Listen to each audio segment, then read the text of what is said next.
Ahí estábamos. Solo pregunto, ¿quién era uno de los pastores de Pérgamo? Antipas. Correcto. ¿Qué problemas tenía la iglesia de Pérgamo? ¿A quiénes tenían ahí? Falsos maestros. Tenían a los nicolaitas, a los que promovían la doctrina de Balaam, ¿verdad? Y Pérgamo dice que era la sede de ¿quién? El templo de Diana. Donde mora Satanás, dice, ¿verdad? Ok, entonces ahí el Señor le está diciendo a Juan, en la revelación que le está dando, no solo los problemas que habían en esta iglesia, sino que también le va a dar algunas recomendaciones. Y vamos a ver algo interesante en esta parte, cuando él en el versículo 16 le dice a la iglesia de Pérgamo: por tanto, arrepiéntete, pues si no, vendré a ti pronto y pelearé contra ellos con la espada de mi boca.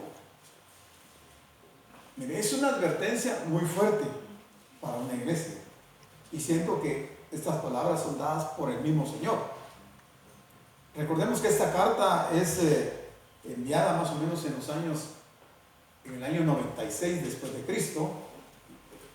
La iglesia había nacido ya hacía unos años atrás en el aposento alto, y ahora el Señor está revelando la condición de la iglesia, no solo ese tiempo, sino que para el futuro. Y en el caso de Pérgamo le está diciendo el Señor a la iglesia que se arrepienta. Entonces uno puede preguntarse, ¿de qué tenían que arrepentirse los de la iglesia de Pérgamo? ¿Por qué el Señor va a pelear? Pero no dice que, y pelearé, dice, contra ellos.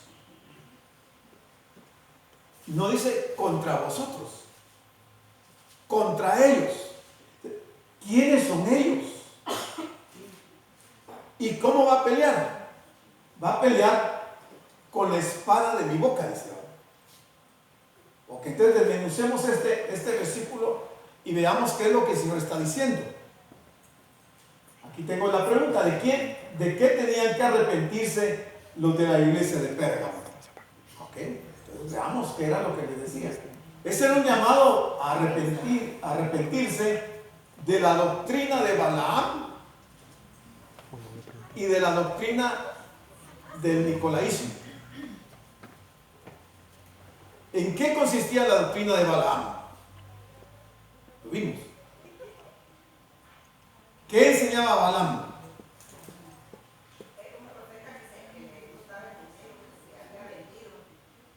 Era un profeta. ¿Qué profeta? ¿Un profeta falso o un profeta de Dios? Era un profeta de Dios. Era un mercenario, era un comerciante del evangelio, ¿va? Le gustaba el dinero. ¿Y a quién le estaba enseñando qué cosas? A Balac. ¿Quién era Balac? El rey de los moabitas. ¿Y qué le estaba enseñando Balaam a Balac? A poner tropiezo al pueblo de Dios, ¿verdad? ¿En qué consistía el tropiezo?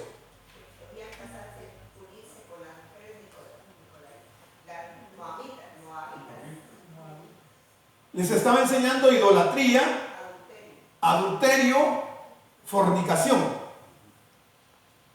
Entonces tenemos que ir a la historia a ver qué estaba pasando, qué había pasado cuando el pueblo de Israel venía de Egipto, iba por el desierto y se encuentra con los moabitas, ¿verdad? Y de qué manera este hombre Balaam, profeta de Dios, había sido contratado por dinero para maldecir al pueblo de Dios. Y Dios le había dicho que no lo hiciera. Entonces, con su mente perversa, le dice a Balac lo que tiene que hacer para hacer caer al pueblo de Israel. Y la estrategia le funcionó. A raíz de eso, Dios mata 24,000 judíos por haber caído en el adulterio y en la idolatría. Habla de que el vencedor, quien haya combatido las falsas doctrinas, hablando de la doctrina de Balaam y del nicolaísmo, recibiría la revelación de los secretos de Dios. En el fondo de este mensaje, el Señor le está hablando a la iglesia y les está diciendo que Él puede revelarle los secretos de Dios. Y eso está en el Salmo 25, 12 al 14. Dice, ¿quién es el hombre que teme al Señor? Él, el Señor, le instruirá en el camino que debe escoger. El hombre por sí mismo no tiene la claridad mental ni espiritual para escoger el verdadero camino, porque hay varios caminos donde el hombre puede caminar. Por ejemplo, en la Biblia el Señor habla de dos caminos: el camino ancho y el camino angosto. ¿Qué es lo que escoge la gente? Escoge el camino ancho. Pero Él dice que Él le va a instruir en qué camino debe de escoger. También dice, en prosperidad habitará su alma y su descendencia poseerá la tierra. Si sabe escoger el camino, entonces su alma va a estar próspera. Va a habitar su alma en prosperidad y su descendencia va a poseer la tierra. Entonces es importante el camino. ¿Y qué dijo Jesús? Yo soy el camino, la verdad y la vida. Ese es el camino. Ese es el verdadero camino, ¿verdad? Entonces aquí dice que los secretos del Señor son para los que le temen, y Él les dará a conocer su pacto. Amén. Hermanos, el Señor está diciendo tremendas verdades y les está revelando cosas importantísimas para poder caminar en esta vida. Gloria a Dios. Y es lo que le estaba diciendo a la iglesia de Pérgamo. Amén. Quería abrirle los ojos a la iglesia de Pérgamo. Habían caído en problemas muy delicados, como las doctrinas de Balaam y la del nicolaísmo, y eso los había llevado a un adulterio espiritual y también a fornicar y adulterar. La venida de Cristo, de que habla aquí, se refiere no a la segunda venida, sino a su juicio inminente.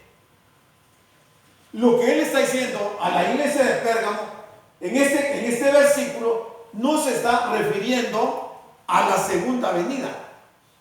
Se está refiriendo a un juicio que estaba a las puertas, que el día de hoy ya se cumplió ese juicio. La iglesia hizo caso omiso, cerró sus oídos a la recomendación que el Señor les había hecho. El aviso de Jesucristo resucitado es que va a declararle la batalla. Les dijo, voy a pelear contra ustedes. Voy a pelear. Y voy a pelear con la espada de mi boca, o sea, con la palabra. Uno pensaría, pero la palabra no sirve para pelear. Depende del punto de vista que lo veamos y depende de las circunstancias y de la condición de la iglesia. El Señor puede declararle la batalla a un grupo y va a pelear en contra ellos.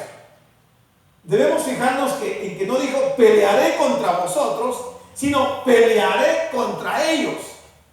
¿Quiénes ellos? Los de Pérgamo. ¿Qué haría en Pérgamo que al Señor le molestaba mucho?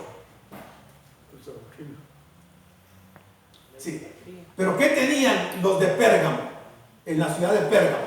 La iglesia no se llama Pérgamo, la ciudad se llama Pérgamo, se llamaba Pérgamo. ¿Qué había en la ciudad de Pérgamo? El trono de Satanás, ¿en dónde estaba? en el templo de Zeus. En el templo de Zeus, ahí Satanás había establecido su trono, y vimos lo que les hacían a toda la población, lo que les obligaban a hacer, por lo cual Dios estaba muy molesto. Pero había otro ídolo falso que adoraban. ¿Quién era? Además de Zeus, estaba el que tiene una serpiente enrollada. Esculapio. El médico. Esculapio. Y ahí iba la gente a adorar, a quemarle incienso, y muchos cristianos estaban yendo a ese lugar. Por eso el Señor les está mandando esta carta a la iglesia de Pérgamo y les está diciendo que se arrepientan.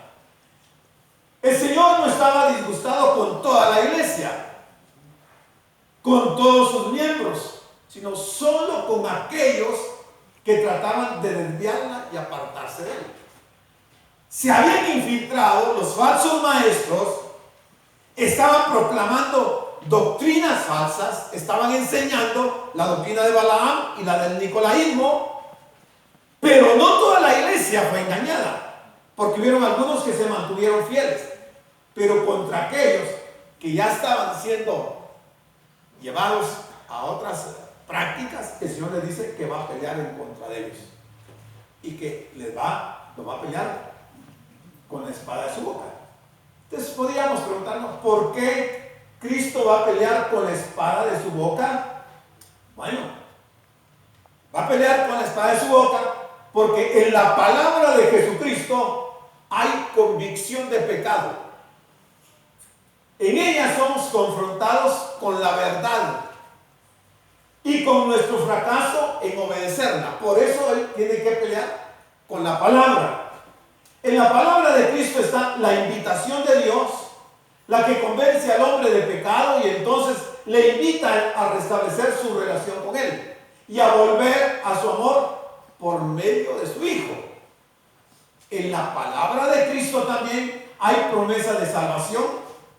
También le conduce a la cruz y le da seguridad de que no hay otro nombre bajo el cielo dado a los hombres en que podamos ser salvos. Amén. Aleluya. Entonces la palabra es importantísima. Y el Señor, eso es lo que le quería trasladar a la iglesia de Pérgamo. Entonces veamos qué había sucedido con el pueblo de Israel. Encontramos en Números 31 que Dios, o sea Jehová, habló a Moisés y le dijo: haz la venganza de los hijos de Israel contra los madianitas. Después serás recogido a tu pueblo. Y pelearon contra Madián, como Jehová lo mandó a Moisés, y mataron a todo varón. Mataron también entre los muertos de ellos a los reyes de Madián, 6 reyes que están ahí: Evi, Requem, Sur, Ur y Reba, 5 reyes de Madián. Pero mataron también a Balaam, hijo de Beor, lo mataron a espada. O sea, ese falso profeta, ese profeta de Dios que se desvió, finalmente el Señor lo destruyó. Era consecuente, con la consecuencia que él iba a tener era esta, definitivamente. No se podía esperar algo más. Entonces el Señor le dice en el versículo 17: el que tiene oído, oiga lo que el Espíritu dice a las iglesias. Hay que oír con un oído espiritual. Amén. Todos tenemos oídos físicos, pero el oído espiritual es diferente. Y por eso Él dice: el que tiene oído, oiga. Amén. Porque oyendo con el oído espiritual, uno va a poder asimilar, va a poder percibir el mensaje que el Señor está queriendo dar, para que lo entendamos y no seamos víctimas de las consecuencias. Entonces le dice: al que venciere, dará a comer del maná escondido. Esto es interesante. Y debemos de verlo despacio y tenemos que analizarlo. Tenemos que entender, de acuerdo con esa parte de la Biblia, que hay un maná escondido. ¿En dónde está escondido?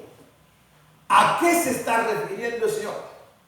Ese maná es solamente para el que venza. ¿Qué es lo que hay que vencer? Las falsas enseñanzas, las falsas doctrinas. El que sea vencedor, finalmente va a comer del maná escondido. Dios le había dado instrucciones a Moisés y le dijo que colocara en una vasija, que pusiera maná y que ese maná quedara dentro del arca del pacto. Ese maná fue escondido dentro del arca del pacto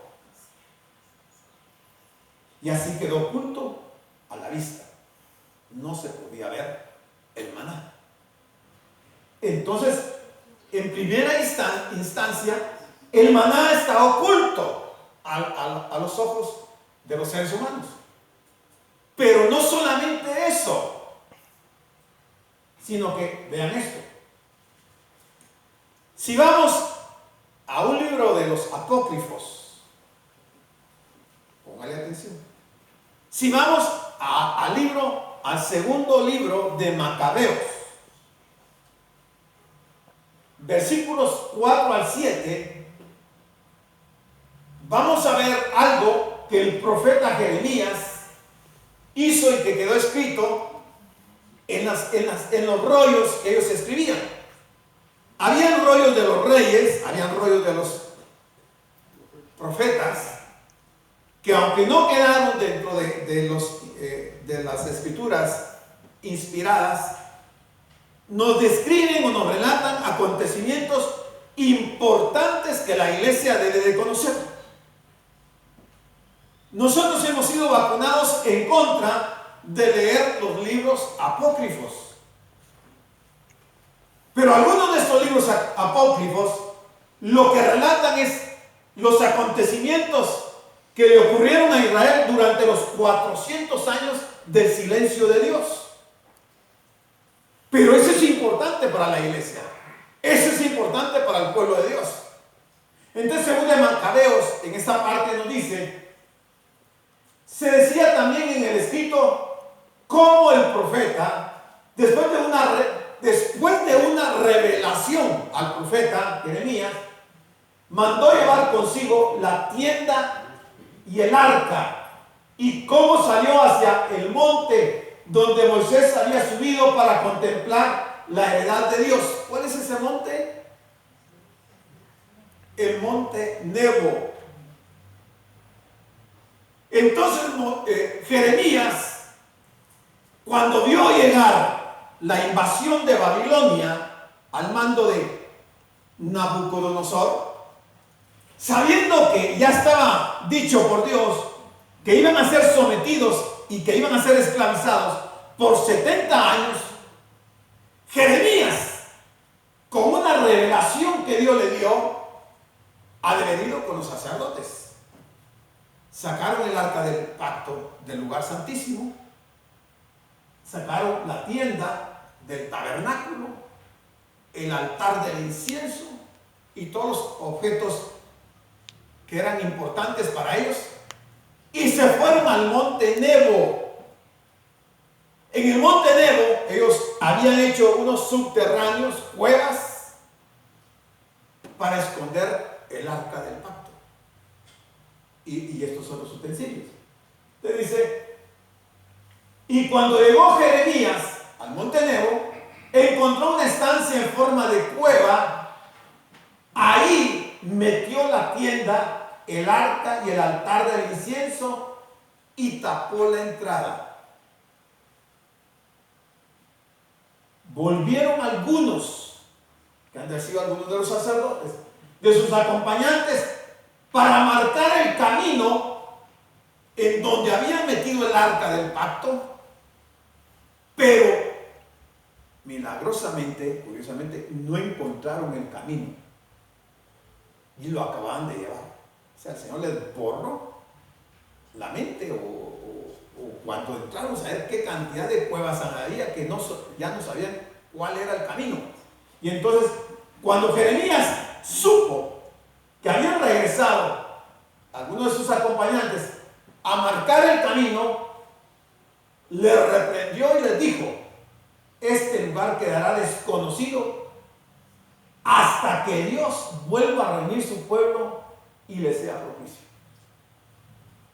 ¿Cuándo va a ser eso? El arca del pacto, ahí anda mucha gente buscándola y no la encuentra, porque esta es una profecía, este fue un secreto de Dios para preservar su arca y esos utensilios del arca. Y eso va a ser descubierto hasta que Dios vuelva a reunir a su pueblo y le sea propicio. Es probable que sea en el milenio. Entonces encontrarán ahí en el Monte Nebo el arca del pacto tan deseada por muchos grupos. Entonces, cuando el Señor le dice a la iglesia de Pérgamo que les dará del maná escondido, se está refiriendo a que el arca del pacto está escondida y va a salir a luz cuando sea ese tiempo.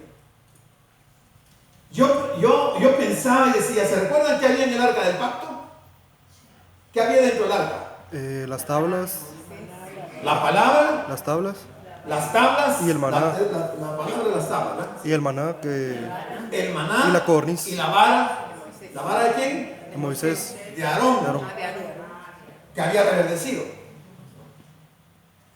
¿Qué le parecería a usted que cuando aparezca el arca, que la descubran en el milenio y la abran, encuentren que el maná está intacto? ¿Qué les parecería que apareciera la vara de Aarón floreciendo? ¿Será imposible eso para Dios? No. O sea, cuando eso ocurra en ese tiempo, va a ser tan impresionante la noticia, y como se va a estar en el milenio, eso va a impactar mundialmente. Ver si el maná de un día para otro a los judíos se les destruía, ¿verdad? Pero el maná que está dentro del arca del pacto, que es símbolo de la presencia de Dios y de Cristo, no se descompone. Entonces ahora el Señor le está diciendo a la iglesia de Pérgamo que les va a dar del maná escondido. Ahora entendemos por qué dice el Señor del maná escondido. Estaba refiriéndose a esto, además de que está dentro del arca del pacto. Jesús dijo: yo soy el pan de la vida, el que a mí viene nunca tendrá hambre, y el que en mí cree no tendrá sed jamás. Cristo es el pan de vida, y esta es la promesa, que al que sea fiel, Cristo se le dará a sí mismo. Pero también dice Juan en 6:48, hablando Jesús: yo soy el pan de vida. Vuestros padres comieron el maná en el desierto y murieron. Este es el pan que desciende del cielo, para que el que de él come no muera. Yo soy el pan vivo que descendió del cielo. Si alguno comiere de este pan, vivirá para siempre. Y el pan que yo le daré es mi carne, la cual yo daré por la vida del mundo. Amén. Hermanos, el Señor está revelando cosas importantísimas que nosotros, por leerlas muy a la carrera, no extractamos, no entendemos el mensaje que Él nos está dando. Porque todas estas palabras, sumadas a lo que dice Apocalipsis, son piezas del ajedrez que, si las vamos colocando en su lugar, vamos a entender un mensaje cifrado que el Señor tiene en la Biblia. Mateo 11:25 dice: en aquel tiempo, respondiendo Jesús dijo: te alabo, Padre, Señor del cielo y de la tierra. ¿Por qué?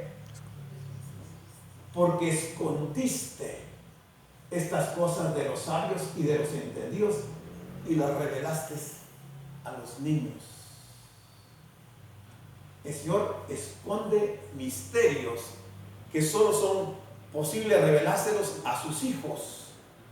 Y la revelación se va a ir dando en la medida que el tiempo va transcurriendo, dependiendo de la profecía y de los tiempos de que hable la profecía. Entonces el Señor va a ir sacando a luz muchas revelaciones que hasta el día de hoy para nosotros nos parecen indescifrables. Mateo 4:3, el Señor dice: y vino a él el tentador y le dijo: si eres hijo de Dios, di que estas piedras se conviertan en pan. Él le respondió y dijo: escrito está, no solo de pan vivirá el hombre, sino de toda palabra que sale de la boca de Dios. Refiriéndonos al maná, y a ese maná escondido. Entonces, en Pérgamo hacían continuamente grandes banquetes en honor a los dioses paganos. En Pérgamo, que se festejaban y la gente comía gratis. Eso es lo que a mucha gente le gusta, ¿va? Comer gratis, porque cuando hay comida gratis, cuando hay esto, la gente no deja de llegar, porque le interesa lo material, lo temporal, no le interesa lo profundo de Dios. Se contentan solamente con eso, y eso era lo que hacían en aquel tiempo. Cuando festejaban a los dioses paganos, la gente comía gratis, y esto era una terrible tentación para ellos. Pero el Señor le dice a la iglesia que Él tiene el maná escondido, que es un alimento espiritual. También tiene el agua de vida y también tiene el fruto del árbol de la vida que les va a ofrecer a la iglesia, en especial a la iglesia de Pérgamo. Entonces dice, también en este versículo 17, importantísimo también: le daré una piedrecita blanca, y en la piedrecita escrito un nombre nuevo, el cual ninguno conoce sino aquel que lo recibe. Una piedrecita blanca le daré. Futuro. ¿Cuándo va a dar esa piedrecita blanca? ¿Por qué piedrecita blanca? ¿Por qué una piedra negra? ¿Por qué una piedra gris? ¿Por qué blanca? Bueno, esto tiene un misterio que también está en la Biblia.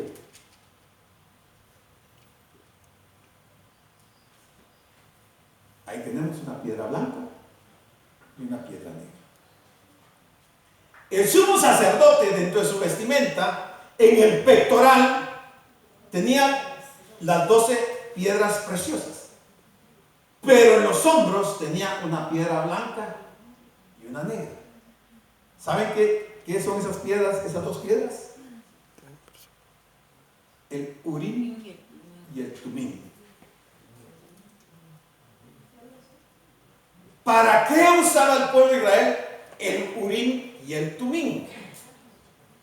Aquí tenemos Urim y Tumim. Aquí hay unas citas bíblicas de donde encontramos aspectos importantes del Urim y el Tumim. Ahí está la piedra blanca y la piedra negra. Las piedrecitas blancas, vamos a ver en la historia, y negras ya se usaban en la antigüedad. Por ejemplo, los griegos la usaban blanca para votar y absolver al culpable, al que no era culpable, y la negra la usaban para condenar. Pónganle atención, miren por dónde va el mensaje. Cuando emitían un juicio, le daban al reo una piedrecita.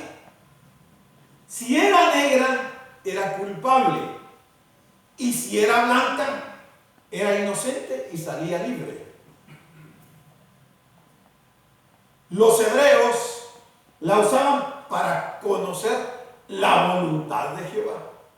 Aquí está lo importante de este asunto. Los hebreos la usaban para conocer la voluntad de Jehová en forma de respuesta afirmativa o negativa, como el Urim blanca y el Tumim negra. ¿Por qué creen ustedes o cómo creen ustedes que Josué estableció que dentro de las 12 tribus había una tribu que era la culpable de haber tomado unos lingotes de oro y un manto babilónico y lo habían escondido. ¿Cómo creen que lo determinaron? ¿Alguien les fue con el chisme a Josué para decirle? Agarraron la piedra blanca y la piedra negra, la metieron en la bolsita, que solo tenía el sumo sacerdote. Consultaron a Dios. El sumo sacerdote metió la mano en la bolsa, no sabía qué iba a sacar, y sacó la piedra con cada una de las tribus. Coincidentemente salió positiva cuando pusieron a la tribu de Acán. Entonces ya establecieron que era la tribu de Acán. Después agarraron las familias y fueron familia por familia y sacaban la piedrecita y salía blanca y salía blanca y salía blanca, hasta que salió la negra, la familia de Acán. Entonces mandaron a traer a Acán y ustedes saben la historia de lo que le pasó a Acán. O sea, era un procedimiento, si usted quiere, ridículo, pero era la forma en que Dios le hacía ver a su pueblo cuándo o cómo era su voluntad, o cuándo alguien era culpable o no era culpable de algo. Porque usaban el urín y el tumín, la piedra blanca y la piedra negra. Pero también mire esto, cuando alguien era invitado a un banquete, le daban una piedrecita blanca, oblonga, o sea, alargada, que servía como de billete y de identificación personal para el invitado al banquete. ¿Cómo así? Porque se partía en dos con la mano. En una de las mitades figuraba el nombre del anfitrión y en la otra el nombre del invitado.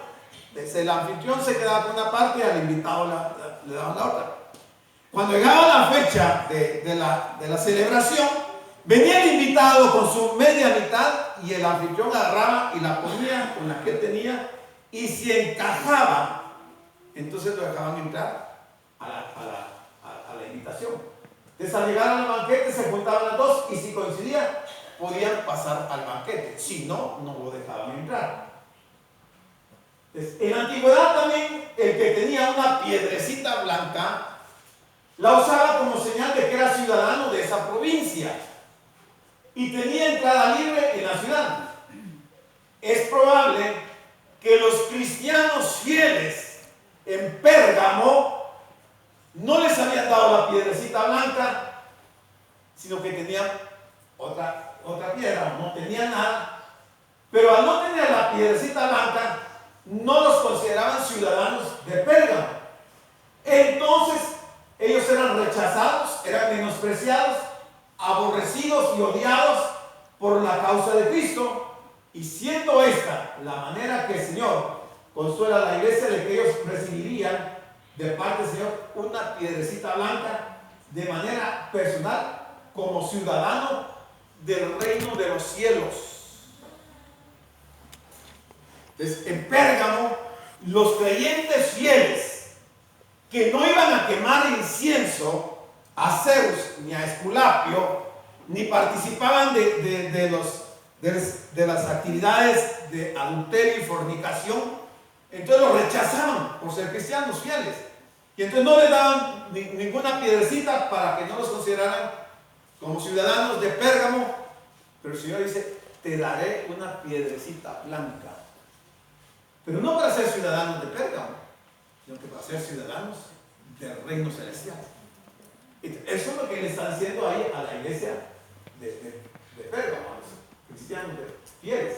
La Biblia dice: mas nuestra ciudadanía está en los cielos, de donde también esperamos al Salvador, al Señor Jesucristo, el cual transformará el cuerpo de la humillación nuestra para que sea semejante al cuerpo de la gloria suya, por el poder con el cual puede también sujetar a sí mismo todas las cosas. En Cristo también nosotros somos perdonados, somos hechos libres, también tendremos acceso a la ciudad celestial, pues somos ciudadanos de allá. A los vencedores, el Señor también dice, nos dará una piedrecita blanca con un nombre escrito que nadie conoce, sino el que lo recibe. Porque ese nombre va a coincidir cuando lleguemos allá, el Señor lo va a hablar, no que Él lo sepa, pero las piedras, las pedazos de piedras van a coincidir y entonces podemos entrar no solo a la patria celestial, sino que vamos a estar en el banquete. ¿A qué banquete vamos a estar? Dice, probablemente la piedrecita blanca represente la entrada personal al evento de eventos, a las bodas del Cordero. Por eso es que el Señor está ofreciendo a la iglesia de Pérgamo una piedrecita blanca, porque no solamente vamos a poder entrar a ese evento, a ese banquete, sino que vamos a poder entrar a la ciudad celestial. Entonces, el significado de lo que el Señor está diciendo a la iglesia de Pérgamo es exactamente este.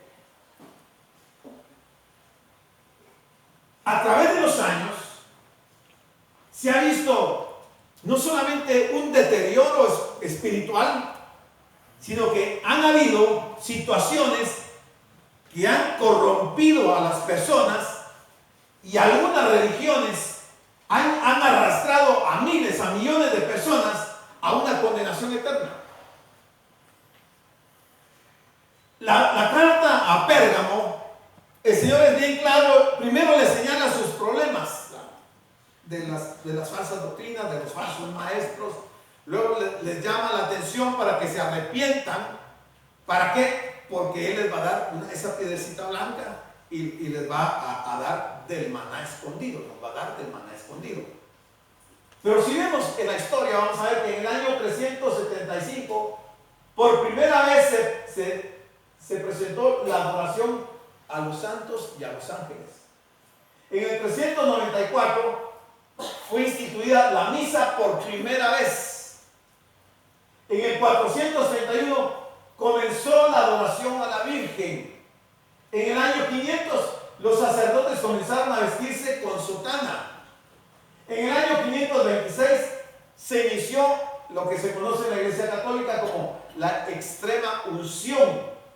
En el año 593 se introduce el dogma del purgatorio. En el año 600 se inicia el uso del latín y las oraciones dirigidas a María. Eso es parte de las falsas doctrinas.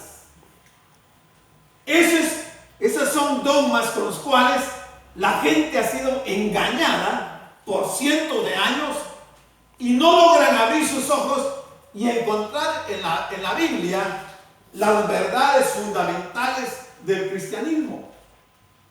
Y al desconocerlas están siendo arrastrados a una condenación eterna. Nosotros debemos darle gracias a Dios de que un día el Señor nos abrió los ojos y pudimos ver la verdad espiritual, y hoy el Señor nos tiene aquí reunidos adorando al verdadero Dios, a Jesucristo. Amén. Hoy nosotros podemos estar seguros de nuestra salvación y seguros que si el Señor viniera el día de hoy, nos iremos con Él al cielo. Y que si morimos antes de que Él venga, igual cuando Él venga nos va a resucitar y nos vamos a ir con Él.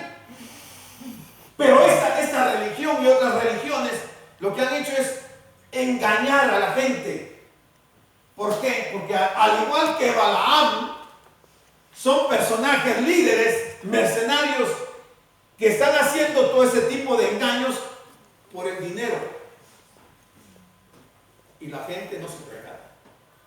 Y la gente va y participa de las actividades y vende su alma y se entrega a una condenación sin darse cuenta que por la eternidad van a estar en un lugar espantosísimo, que a nadie desearíamos que esté ahí, pero la gente no quiere abrir sus ojos. La gente se aferra a su religión y no quiere salir de ella. No agarran la Biblia para estudiar la Biblia y entender que lo que dice la Biblia y darse cuenta que les están dando a todo con el dedo, que los están engañando, que están comerciando con sus almas y que finalmente se van a perder. Y por eso el Señor dijo en una ocasión que Él había venido a buscar y a salvar lo que se había perdido. Y hermanos, uno se puede pensar, qué vio Dios en mí para que me salvaran? ¿Qué atributos o qué cosas vio en nuestras vidas para que nosotros estemos el día de hoy con la seguridad de nuestra salvación? Pues lo único que vio fue nuestra miseria espiritual, nuestra gran necesidad, y por su gracia, por su misericordia, se manifestó a nosotros, nos quitó la venda y pudimos ver la realidad de la vida espiritual y le entregamos nuestra vida a Jesucristo y hoy estamos tranquilos, hoy estamos felices.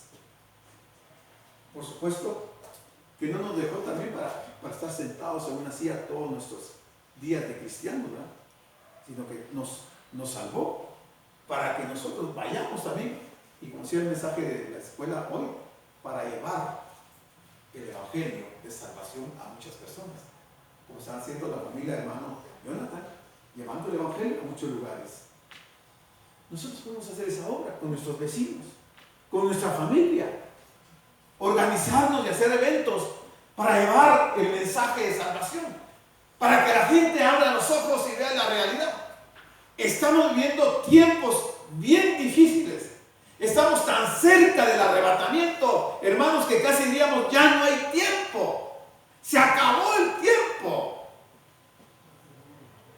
Pero cada uno vamos a tener que dar cuenta aquel día de lo que hicimos y de lo que dejamos de hacer. La razón por que estuvimos dentro de la iglesia y en qué participamos. Que no seamos como los de Pérgamo. Gente que solo busca la comida material, pero no busca la comida espiritual. La comida material, hermano, el Señor dijo, entra al vientre y de ahí va a la letrina. Ahí se acaba. Pero la comida espiritual, esto es vida eterna.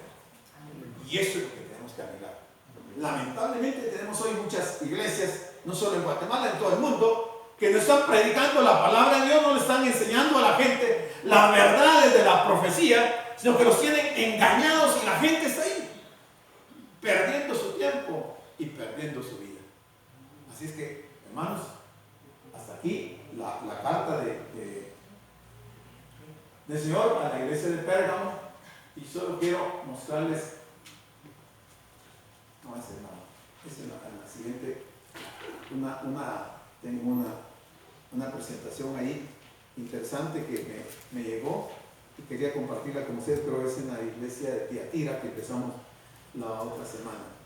Así es que vamos a darle gracias a Dios por esta mañana.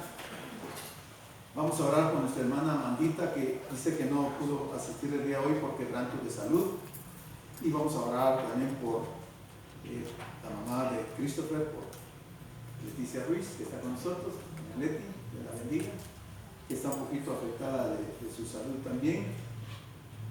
Y de esta manera vamos a concluir nuestra reunión de esta mañana. Señor, te damos gracias, te adoramos, te bendecimos, Padre Santo, por tu inmensa y bendita misericordia, Señor. Por haber puesto tus ojos en nosotros, Señor, no teniendo mérito alguno, Señor, sino el mérito de Cristo al haber ido a la cruz, Señor, a derramar su sangre preciosa por nosotros. Sin ese sacrificio nosotros estaríamos totalmente perdidos, Señor, condenados a un infierno eternamente, Señor. Pero fue por